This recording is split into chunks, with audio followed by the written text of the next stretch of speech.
Hallelujah. Cela ukubingelela nje ibandla. Hallelujah. Hallelujah.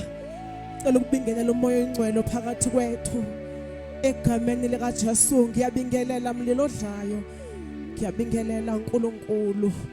Ngokukhulu ukuzehlisa abazalwane ngicela ukubingelela my father Pastor Moyo egameni lika Jesu. Baba lo ungibekezelele bazalwane. Akusinto izwe ukukhulisa ingane ohlangana nayo seyiguge kanje ngami.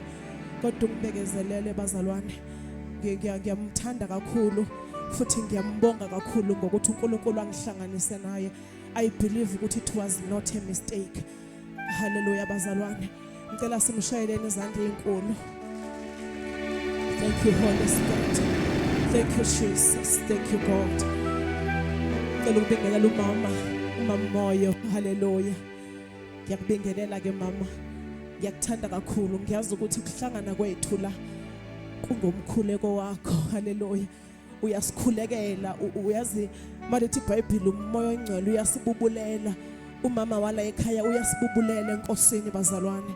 Uyaphambi kwenkosi afika bubule akhale ekhalela thina singazi singabone emsilele abengalalanga ebusuku yena ethandazela thina sivuke thina ekseni sizovutha wena ubone sivutha kanti khona okhulekayo. So ngiyamhlonipha kakhulu ngiyazehlisa kuwe egameni lika Jesu be greeted. Ngiyabulisa mama Ngonyama the woman of God. Hallelujah. Ngibulise prophetess P egameni lika Jesu. Ngiyabulisa umama UK Nkosi yami. Mama ungivuselela kakhulu ke bazalwane. Uyangivuselela lo mama mhlawumbe yena make counter nje upreache 2 or 3 times but kimi upreache kaningi ngoba every time mangabe ngimkhumbula ngiyavula lapha kulezi zinto lezi bese ngiyamlalela bese kube ngathi upreache today. Hallelujah. Ngivuseleleke. Hallelujah. Ngicela shayeleni zonke ingceke ezikhona kule ndawo. Thank you Jesus. Thank you Jesus. Ukubulisa ubaba Gumbo. Uyathanda ukuzifihla ubaba Gumbo. Bese ngithi akekho kanti ukhona. Ngiyakubingelela nceke egameni lika Jesu. Ngiyakubingelela noma Makhumalo eduze kwakhe laphana. Ngiyakubingelela. Bulisekani ke bazalwane nonke. Thank you Holy Spirit. Sizoyezwini ke bazalwane.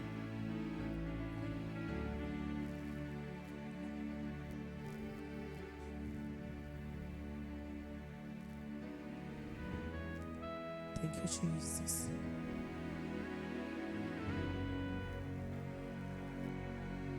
Ngicela nje siqaleni ku theme verse. Hallelujah. Ngicela siqaleni ku theme verse Mark 9 verse 24.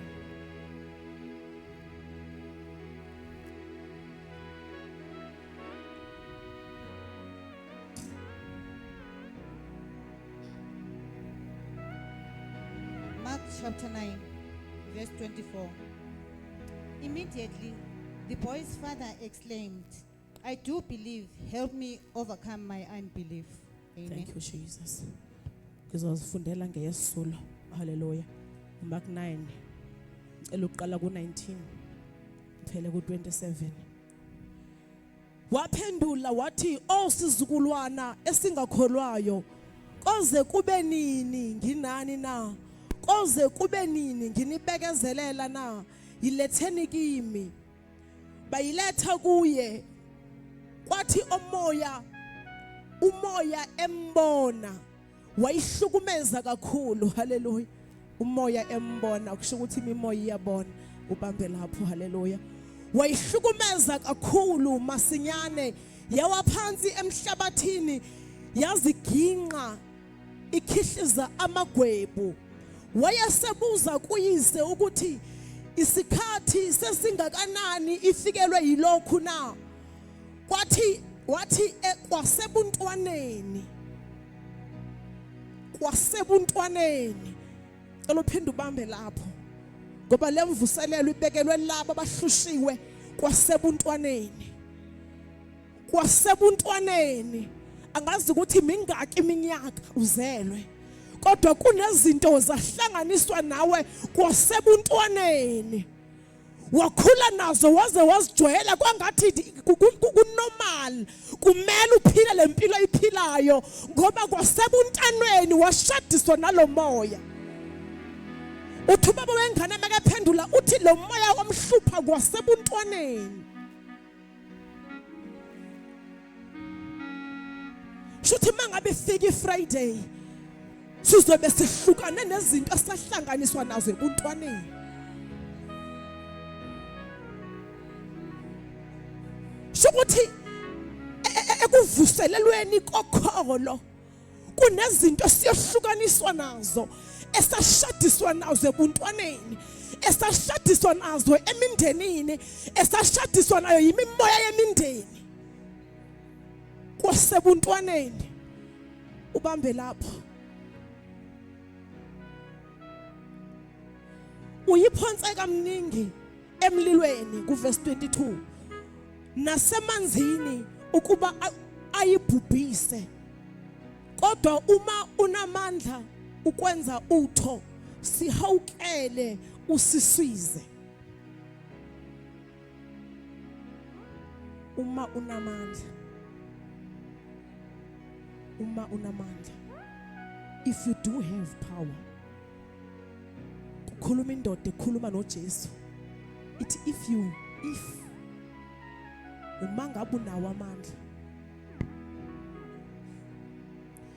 uJesu wayesithi kuye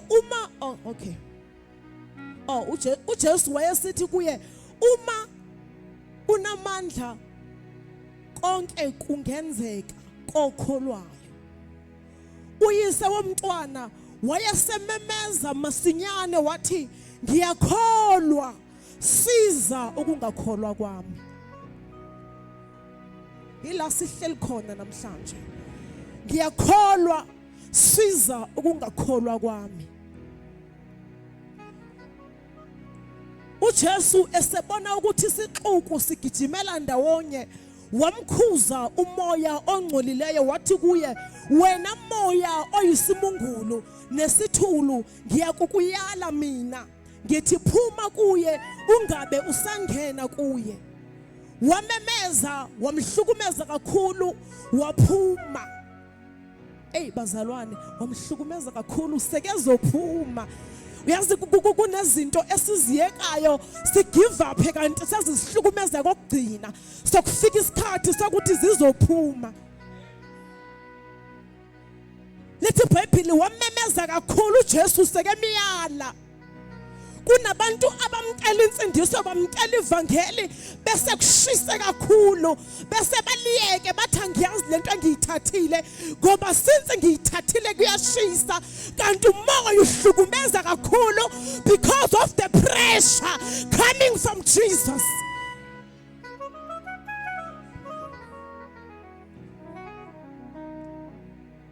Baze bathi abaningi usefile, wamemeza aphuma. Okay, waba njengofileyo. Bangcwele iningi imfihlakalo, waba ngathi ufile.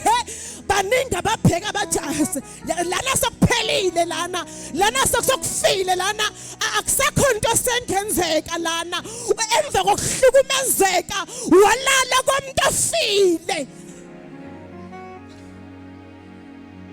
Emva kokuthi umoya umhlukumeze kakhulu ulala komuntu ofile, kanti akafanga kodwa kuphuma umoya. Ngoba kwesinye isikhathi kubiza kona ukuthi uqala ufe ukuze uhlukane nezinye izinto. Size kungakholwa kwami, ngiyakholwa, size kungakholwa kwami. Into engiyithandayo ngolo baba ukuthi uya understand ukuthi ukukholwa kwakhe akwanele. Uyabona ukuthi khona weakness ekhona la kimi. Ngiyakholwa impela kodwa ngiyamdinga uNkulunkulu asize kungakholwa kwami. Ngoba engathi kukhona ebengakwenza uma ngabe bengikholwa ngokwanele. Shuthi angikholwa ngokwanele, that is why indoda yami ngiyeqise nemililo kodwa isahlukunyezwa ngulo moya. Ubesethi size kungakholwa kwami. lelizwi likhulunywa kubantu abakholwayo. Siyakholwa njengoba sila. Ngikhulumela nawe uyakholwa. Kuba ungakholwa kuba uzanga la. Uyakholwa. Kodwa lana sonke sizofuna ukusizwa ukungakholwa kwethu. Ngoba ukholwa siyakholwa. Kodwa sidinga ukusizwa ukungakholwa. Okusho ukuthi ukukholwa kwethu akwanele kungasizwanga ngumnikazi wokholo. Ukukholwa kwethu akubi namandla kungasizwanga ngumnikazi wokholo. Okusho ukuthi siyamdinga uJesu sesimamkele ngoba uthi kumaRoma uthi okholwayo ngomlomo novumayo ngenhliziyo. Emva kwalokho we still need God. Asikwazi ukukholwa sodwa, sidinga uNkulunkulu. Bathi kuyini ukukholwa? Bathi ukukholwa ezintweni ezingabonwayo nezintweni ezingavakali. Sometimes lezi zinto esikholwa kuzo azenzi nesense. So umlanda kanjani umuntu ezweni uzomenza kholwe kwizinto ezingenzi nesense? Umlanda kanjani umuntu umconvince ukuthi akholwe? Ufuna sikhulume ngokusizwa okungakholwa kwethu because silibandla bazalwane elilekha ama miracles because asikholelwa enough. Siyi generation ekholwayo. Siyavutha impela, siyashumayela futhi siyathandaza impela, kodwa into esele ngama miracles awasabonakali. Sasize sawanika negama satha demonic, abengekho demonic. Kodwa ngoba wasenzeki ngenxa yokholo lwethu lifishane. Bazalwane, siyamdinga uNkulunkulu. Siyamdinga uNkulunkulu asifundise ukukhona. Siyakudinga ukuhlangana nezulu ukuze sikwazi ukukhona. Yazi kunento eyenzeka kuMoses. uNkulunkulu engekamthumi. uMoses esehlane, uNkulunkulu umbonisa isihlahla. Isihlahla siyavutha, kodwa isihlahla asicishe. Silibandla elidinga ukuhlangana noNkulunkulu. Silibandla elidinga ukubonisa imfihlakalo kaNkulunkulu. Lithi iBhayibheli uMoses wakayedwa wahlangana noNkulunkulu. Eyedwa ehlane wahlangana nesihlahla esivuthayo kodwa sicishe. That is why uMoses makephuma nama-Israyeli noma izinto zifika, uNkulunkulu wathi ukhalelani ngoba wena uyangazi wangibona. Into eyenza ukuthi ukholo lwethu lulekhe is because we don't see God. We need to see God. Sidinga ukubambana noNkulunkulu. NjengoJakobe sidinga ukubambana noNkulunkulu. Bengekho nenye into abengamshayikho uMoses. Bengekho nenye into abengamstopha uMoses. Ngoba beke sazi emqondweni wakhe ukuthi mina lengimkhuluma ngaye, lengithumile ngambona ngamehlo. Silibandla lidinga ukubona uNkulunkulu ngamehlo ukuze ukungabaza kungabi khona. Ngimbonile, ngiyamazi lengikhuluma ngaye, ngiyamazi lo ngithumile. Ngoba umhlaba uyabuza ukuthi hawu laba baholonga kangaka basirasela kangaka bathunywe ngubani? Kubiza ukuthi simazi umnikazi osithumile, sibambane noNkulunkulu, sazi uNkulunkulu, so that ilizwe lingakwazi ukusiconvince otherwise. Angeke uzukholwe njengomuntu oke wahlangana noNkulunkulu esimene. Angeke uzukholwe njengomuntu oke wathi lapha abantu bengekho khona kwavela uNkulunkulu qobo. Angeke uzukholwe njengomuntu oke washiywa ngabantu, washiywa libandla, washiywa ngumndeni, wahlangana noNkulunkulu. Siza ukungakholwa kwami. Bengathi uNkulunkulu ngiziveze ukusiza kwakho ukungakholwa kwami makube ukuthi mina sengibone wena. Ngoba mangabe sengikubonile angizufana nomuntu ozwile ngibe ngibonile. Engathi besigaba ngabantu ababalekela endaweni zokukhuleka siyofuna ukuhlangana noNkulunkulu. Ukhulumela uPastor Gumbizolo wathi siyazohlukanisa. Sesizihlukanisile. Sokumele siye emthandazweni. Siyofuna uNkulunkulu.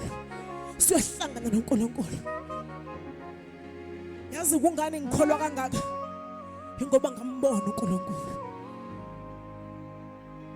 Nami isimo sivela kodwa ngithi ngimbonile ngiyamazi. Noma kwenzekani kufika into engathi ngangisuse ekholweni wami, kuvuka into ethi kodwa ngiyamazi umhlengi wami. Ngoba ngimbonile cha angimzwanga ngabafundisi beshumayela, ngimbone kimi. Siza kungakholwa kwami ngokuthi uzibonakalise uNkulunkulu.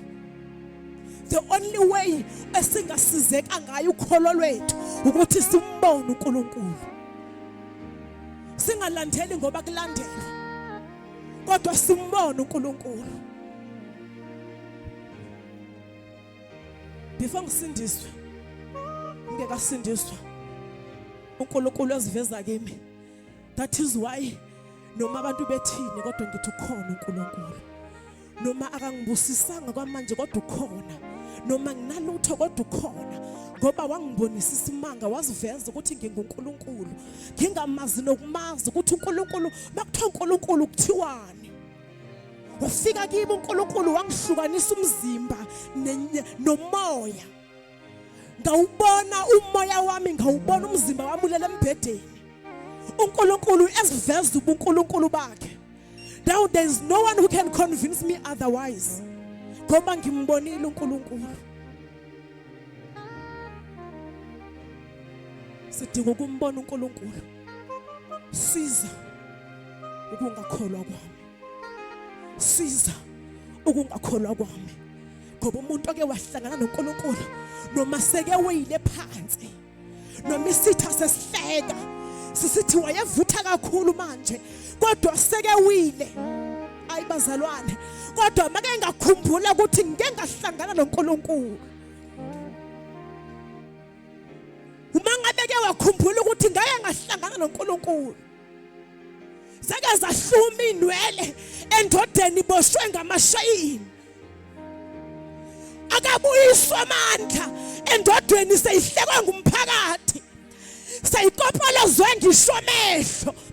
Ilijaja ligazi umzimba wonke. Isitha sasithi sinqobile. Kodwa indoda yakhumbula ukuthi namana kunoNkulunkulu engake ngahlangana naye. Kungenzeka ukuthi ngiwile emathangeni kaDelilah kodwa ngiyamazi uNkulunkulu. Yathi uNkulunkulu noma kukanye ukubuyisa amandla ami.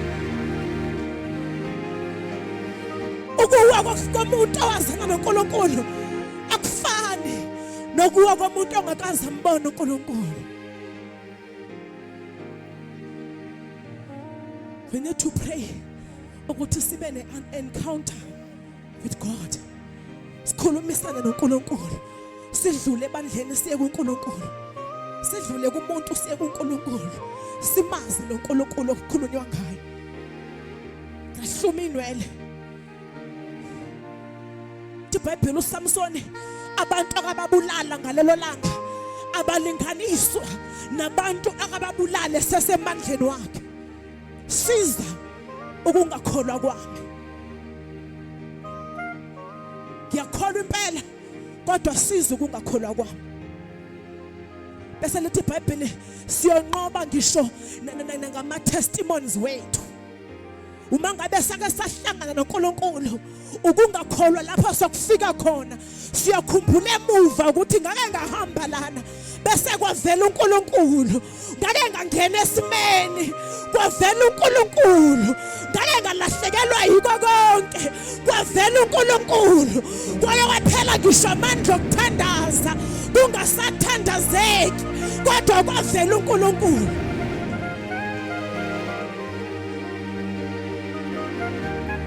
Sikwazi ukuba ibandla elingenamandla sikhonza umuntu onamandla ngaka. During the week ngizithandazela nje endlini kunento moya ingcwele ihlebela kimi ukuthi this is the generation. Hiyo ke le generation ezomkhonza uNkulunkulu ngenkani. Hiyo leni generation ezamkhonza yiso isikhathi lesi abaprofeti abakhuluma ngaso.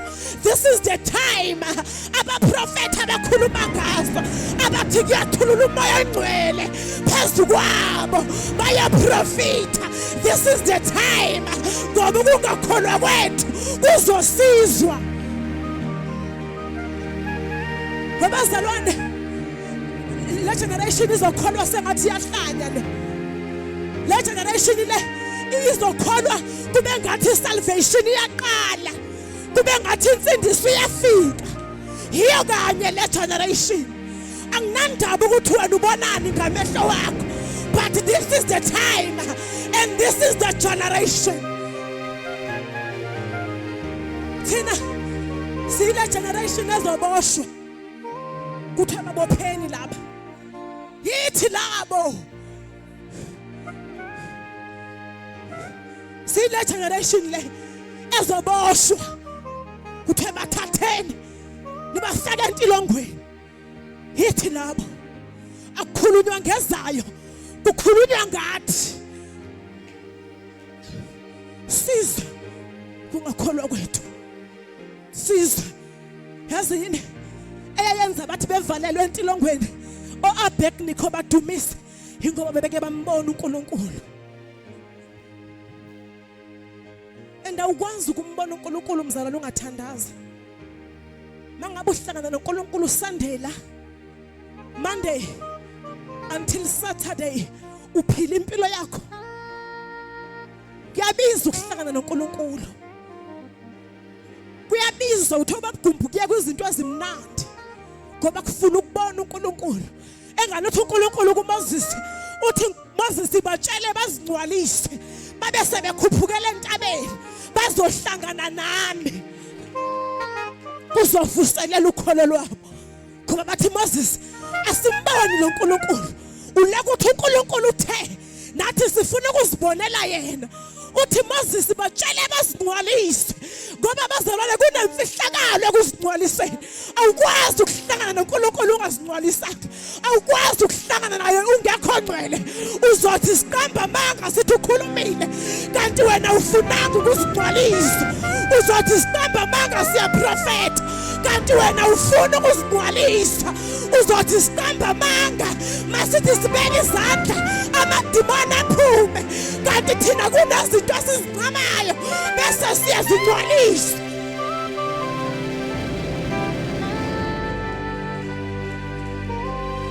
Likuli worshipa kwehla umoya ongcwele bagingqika abantu kuconfess amadimoni aphuma baleke kungekabekwa nezandla bese amanye ama-worshipa athi nimbonele uzenza ngcono kanti lutho lo muntu uyawancama, lo muntu uyawayeka, wayemfihlakalweni wayefuna uThixo.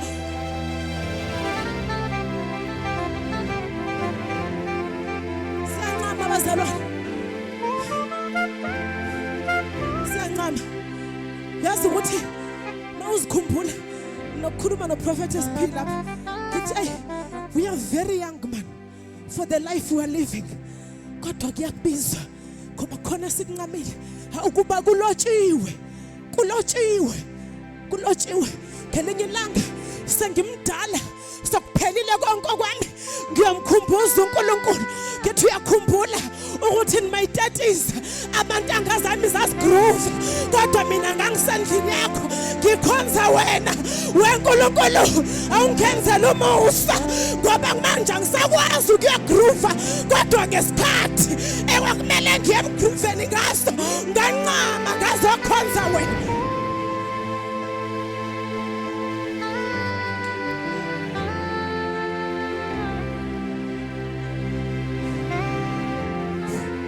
Yabona uma ngabe ungafuna ukuncama uzola kusikhapha. Mangabe ungafuni ukuyeka uzola kubakhapha. Baphume bathi ngibona ingelosi. Uthi banamanga laba bathanda i-attention kanti bazibonile ngempela. Inkinga uNkulunkulu bekengekabuzeza ubuso bakhe kuwe ungafunanga ukuyeka.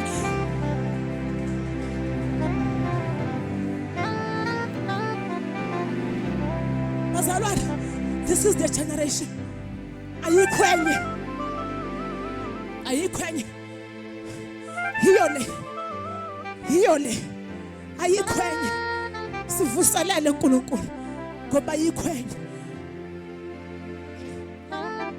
Uziya ngelinye ilanga uziya uIsaya uthi ngelinye ilanga uIsaya uthi ngayibona inkosi uthi yangena uthi ngayibona inkosi athi umsila wayo wagcwalisa ibandla lonke umsila wayo ngibona inkosi ngamehlo wami izinto sizibonayo azambulelwanga bonke kodwa zikhona izinto ezibonakalayo kwabakholwayo.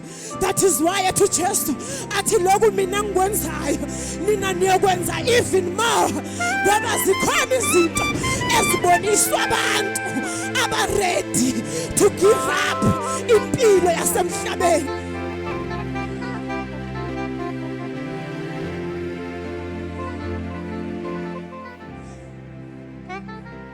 Mangabe umncane kule stage lesi sokujona kule stage lesi sokujiva bese uthi akukho buhlungu ukukholwa futhi wena ukakholwa kahle awukakholwa nathi. Mangabe umncane kule stage lo sokuthi kumnandi manje isikhathi lesikhathi kumnandi bese uthi wena akukho buhlungu ukukholwa awukakholwa nathi. Siyakwazi ukuthi beplan abantu beplan ubona ukuthi hey kuyoba mnandi lapho kiwa khona baze kuwe bathi wena gogo ngoba sibizwa ngogogo wena gogo uhamba uzwe ukuthi kunento athini nami kodwa kuphinde kuvuka into ethi hey uyakholwa wena.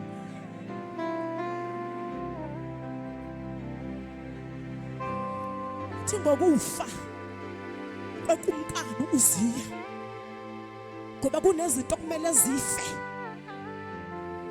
bese sibona uNkulunkulu size kungakholwa kwami size kungakholwa kwami.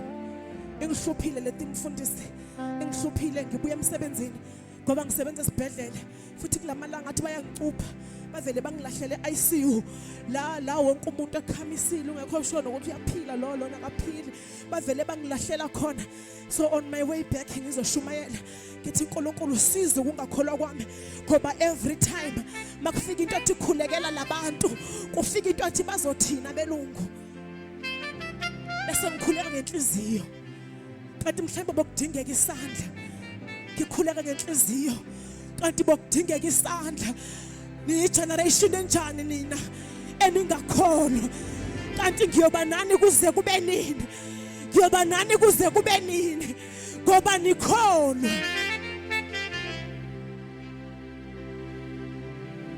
Yangihlupha lento athi mayiqale kimi lento kuyahlupha ukubona abantu bebhubha ubuphethe impiliso ubona abantu bebhubha ngoba odokotela bakhulumile ukuthi la bazalwane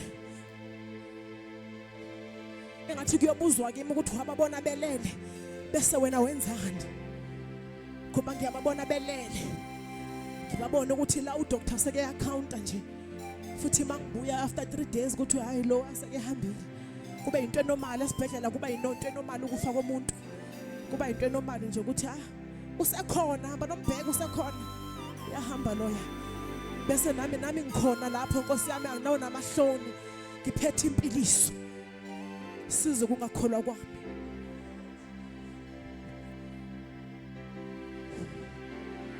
Size kungakholwa kwami. Size le generation makube generation ekholwayo, le generation makube generation encama izinto. Bazalwane, kunezimpi thina esizilwayo okwangamelanga nokuthi siyazilwa, kodwa kwahluleka abazali bethu manje zibhekane nathi. Masingahluleki nathi ngoba makuhluleka thina nabantwana bethu bayobhekana nazo.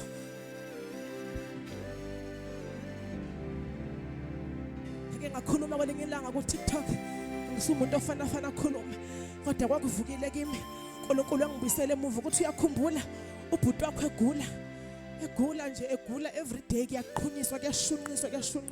Kuthi uNkulunkulu wami wayengangimncane that time, wayengangimncane ngoba kube bokuthiwa kuyilesikhathi. I am sure man ukuthi ngabe ngakhuleka.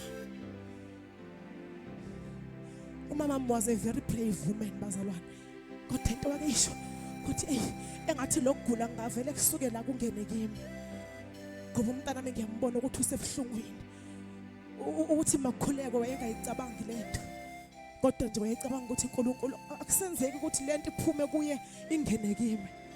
Sifuna ukuba igeneration enjalo. Are we going to fail our kids into that extent yokuthi kuhlupheka sikuhlupheka manje kuyoze kuphinde kuhlushekwe nayibo ngoba thina sifunanga ukuncama? Ngoba angifuni ukuqamba manga bazalwane, insindiso esiyamkele iyahlukanisa futhi abantu bayayikhulumela ukuthi cha noma uhlukanisanga uJesu wakufela konke. Bazalwane, yilento eyenza singamboni uNkulunkulu. You can never have an encounter with the angels of God ungcolile. You can never. Uyaza ukuthi ngithi ngangasindiswanga, ngangayamkelanga inkosi njengoNkulunkulu nomsindisi wempilo yami. But I was living a holy life. That time umhlaba wawungishayile kuphelile ukuhlakanipha. Nginengane eziwu2 zibhekane nami ngqo. That time ngangiyeke konke and I was not even praying. Kodwa uNkulunkulu wathi makefika kimi ngithandaza umzimba ngiubhekile because I was holy. Bese sicabanga ukuthi thina we are holier than our whatever leyo yona leyo ukudlula abantu abangaphandle.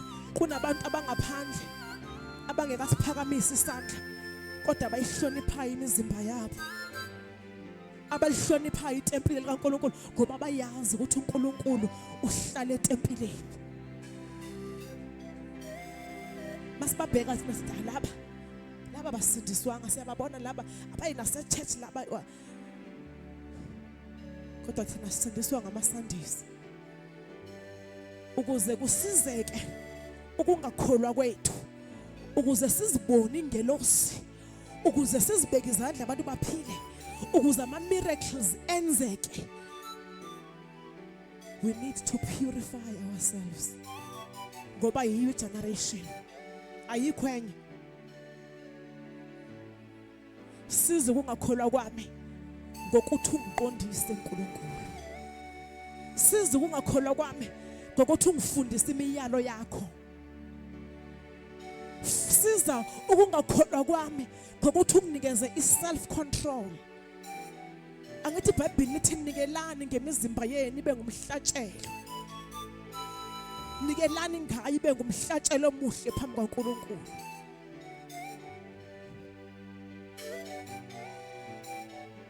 Ngingumntwana ke bazalwane osakhula enkosini. Konke engikukhulumayo yiloko okukhulunywa nguMoya oNgcwele. Akukho engikwengezayo, angizami nokuba neexperience, angizami nokushumayela kakhulu.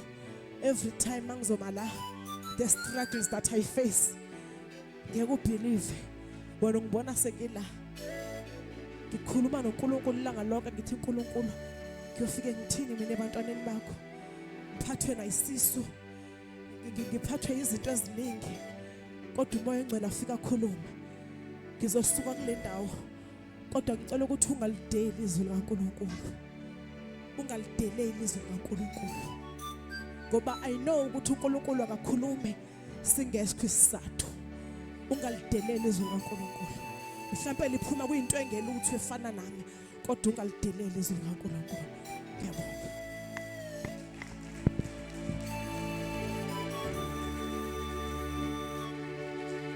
Sishayile abazalwane, sishaye izandla, sishayile uNkulunkulu izandla enkulu.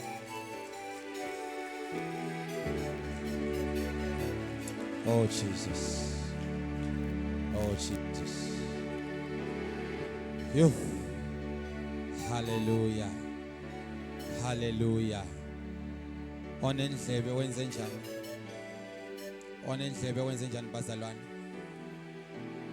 Ngiyafisa bazalwane ukuthi kubhizi lapho apostle sithi I receive kodwa umoya uphephetha la uthanda khona.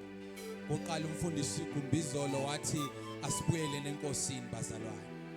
Nangu umfundisi usihle namhlanje uyaqhubeka nendaba bazalwane bami. Kusho ukuthi from time to time uNkulunkulu ubheka abantu azobaphakamisa kuleso sikhathi. Abazobisela abantu endaweni yokuma. Bemanini endaweni yokuma. I'm so touched, Apostle, to see ukuthi in our generation, as young as we are, hallelujah, bathandekayo, ningasiboni sesihlonipheka ngoba kuzobe ngathi sibadala abazalwane sibancane, hallelujah. Kodwa kule generation yethu bazalwane, it's so touching to see uNkulunkulu aphakamisa nathi ebuncaneni bethu ukuthi sizothi kuyaphilwa ngobungcwele. Kuyaphilwa ngobungcwele. Ngiyangadibana nomama lapha emuva ngidibana naye erenki lena eRabarish bazalwane bami. Wathi sondela moyo sondela. Imntanami kuneincwadi ezimbili esizofuna. Wangihlohlisa umama wangihlohlisa nami ngasuka ngibaselekile ukuthi in as much as I am young I must make sure ukuthi ivangeli lishunyayelwe njengoba linjalo. Uma wena usindiswe ngoba uthi ufuna ukuyamkela imoto uzosala wena. Uma usindiswe ngoba wena uthi ufuna imali uzosala. Kuyayiwa ekhaya abangcwele. Kuyayiwa. Bazalwane bami ngazi ukuthi kuyafika nakuwe kodwa kuye kufike kimi ukuthi ngiyafisa ukulibona izulu. Esikhathini lapho abantu babhekela I receive my car, I receive my this and that. Kuyafika into ethi ngiyafisa ukulibona izulu. Ngiyathinteka kakhulu bazalwane ngibona indodakazi yami engikhulisa enkosini nayo ibambile lento ukuthi kuyayiwa ekhaya. Ngithinteka kakhulu bazalwane bami. Ngithinteka kakhulu ukuthi umsebenzi ngiwenzile. Malabo baphakama emva kwami nabo beyibambile into ethi kuyayiwa ekhaya. Kuyayiwa ekhaya. Mangabe sizobusiseke emhlabeni aphosi sokuyibonus. Kodwa into ebalulekile ukuthi mina nawe simbone. Sifuka kubanda sometimes kunetha sishiya ingubo zethu size church lana bazalwane sithi sizokhonza. Let's not do church bazalwane. Let's worship the King of Kings. Let's worship the King of all glory.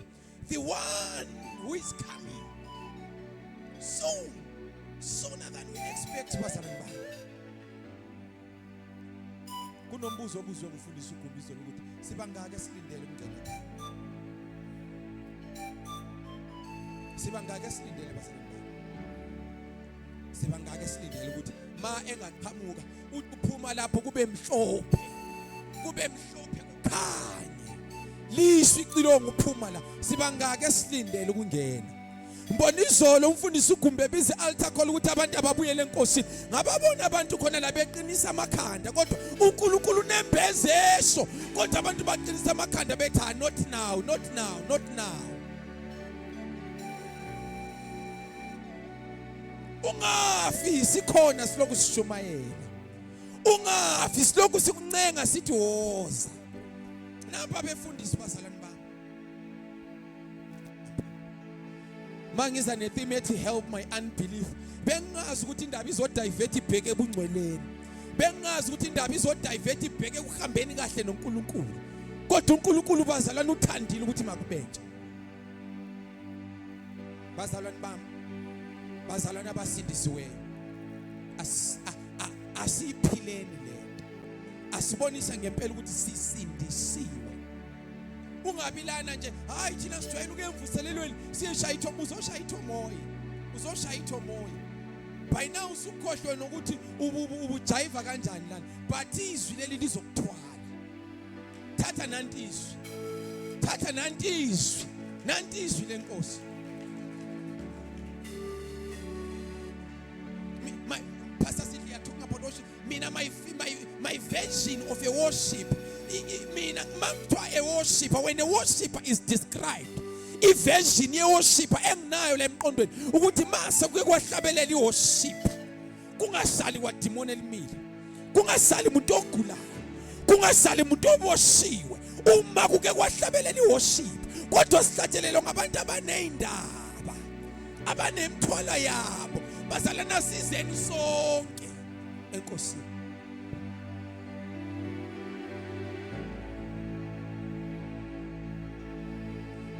This is the time okumele ngamoya engcwele uhamba kakhulu bazalwane bami, ngoba sesinama microphone sesikwazi ukuhlabelelela phezulu, kube khona izinto ezinandisa amaphimbo wethu, kube khona izipika nama-bass bin ezikhipha ubhezi omuhle, kodwa yilana umoya engcwele esingamuzwa khona. Amadoda ahlabelele sentolongweni kungekho kwa-instrument, kodwa wahamba uThixo bazalwane, ngenxa yokuthi bahamba kahle noThixo. Ibuhlungu indumiso engekho ngcwele bazalwane, ngoba sisuke sifuna ukumuza uThixo kodwa engehla, ngoba indumiso ingekho ngcwele bazalwane. Asingcweliseni sonke, nathi esivumelayo ngapha asizingcweliseni. Awenzeli imfundisi favor. Abanye bebesitshela ukuthi benzela umfundisi ugumbi ifavor ngokuza phambili. Wenzela wena ifavor.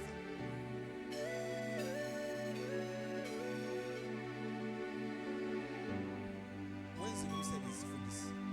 Wenzela umsebenzi mfundisi ugumbi. Asibashale izandla basana. Cela nje sizophakama sime ngenyawo. Siyayazi vibe yemvuselelo esizijwayeleyo bazalwane, ukuthi kuyabe kumnandi kakhulu sisithi I receive this and that bazalwane bami. Hallelujah. Mhlambe lezi insuku ezizayo kuzoba njalo, kodwa lezi insuku esiqale ngazo so far uNkulunkulu uthi asibuyeleni kuye bazalwane. uNkulunkulu uthi asibuyeleni kuye. Ngizocela Apostle Faith, please come and lead us in prayer. Simshaleni izandla manje.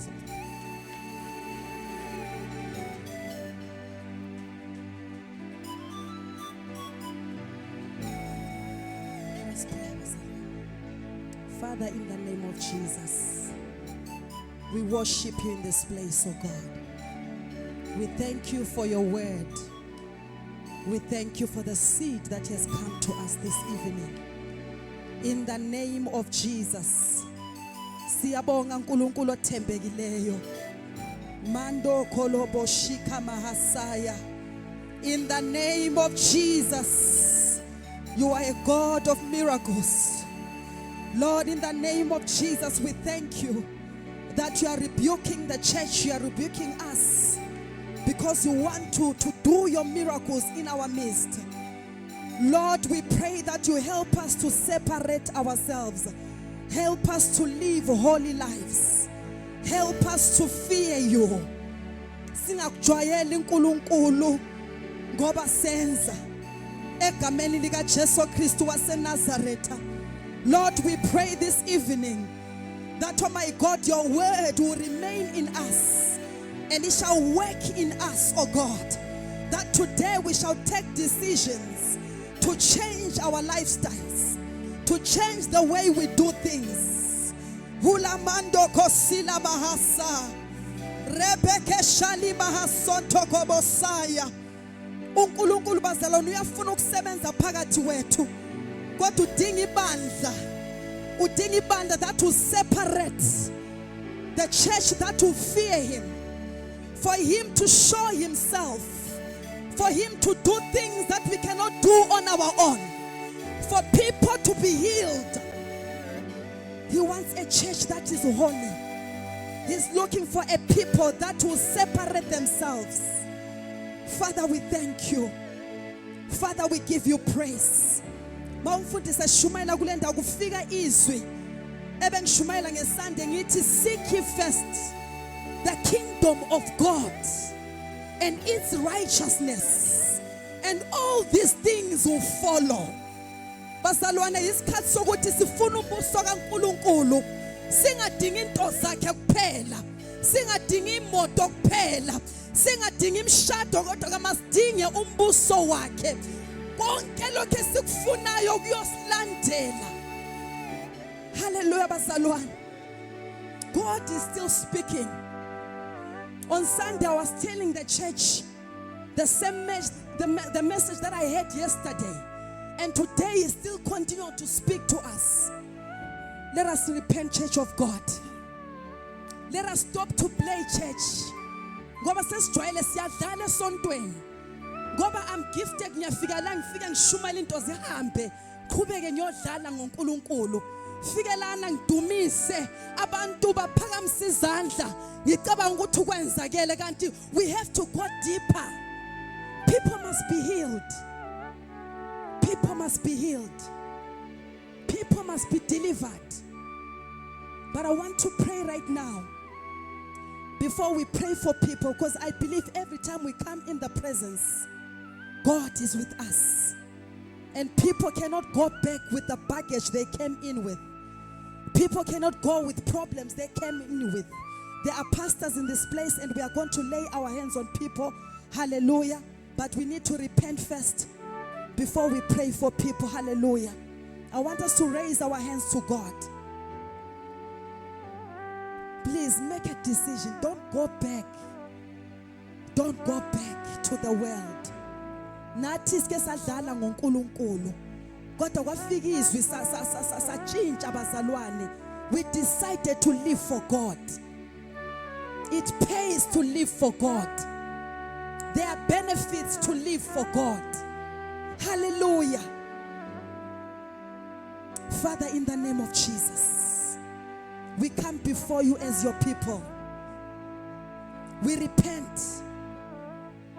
Siyananzelela uNkulunkulu ukuba siphili kahle. Siyananzelela ukuba singcolile uNkulunkulu. Sesukujwayele ngendlela emangalisayo. Asisakwesabi uNkulunkulu.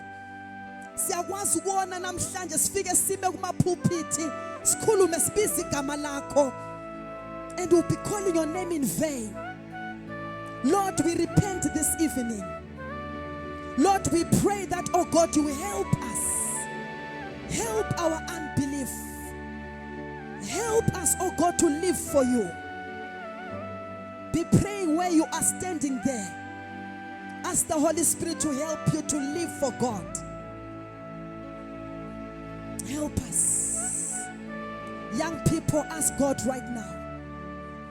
Help me, Lord, to live for you. Separate me from the things of this world. Do not be conformed to the standard of this world. Lord, we pray in the name of Jesus. In the name of Jesus. In the name of Jesus. We thank you, Lord. We give you praise. We give you glory. If you are here, you need prayer, just run in front. There is so much power in this place.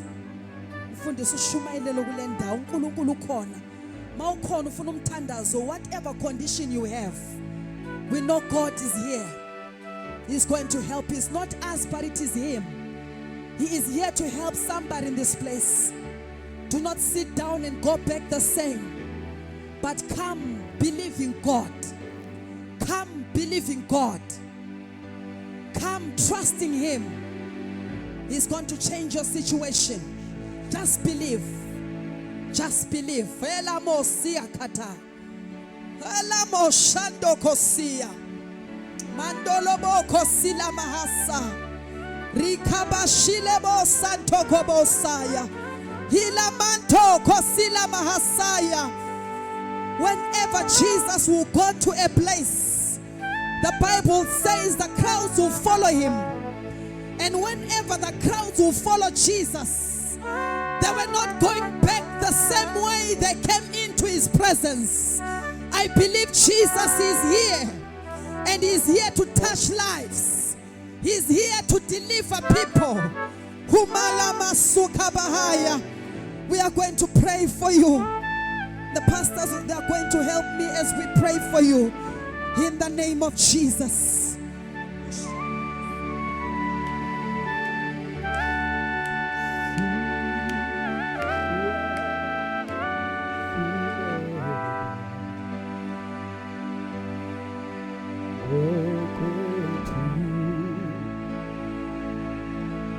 Tachinja oya koche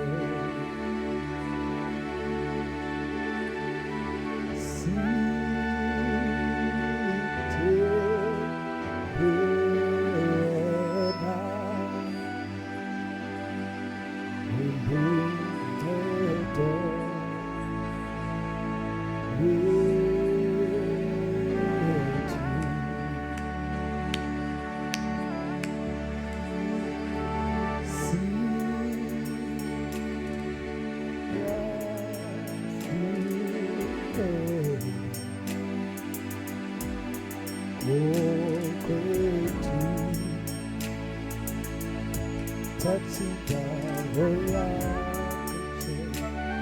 sitting the way.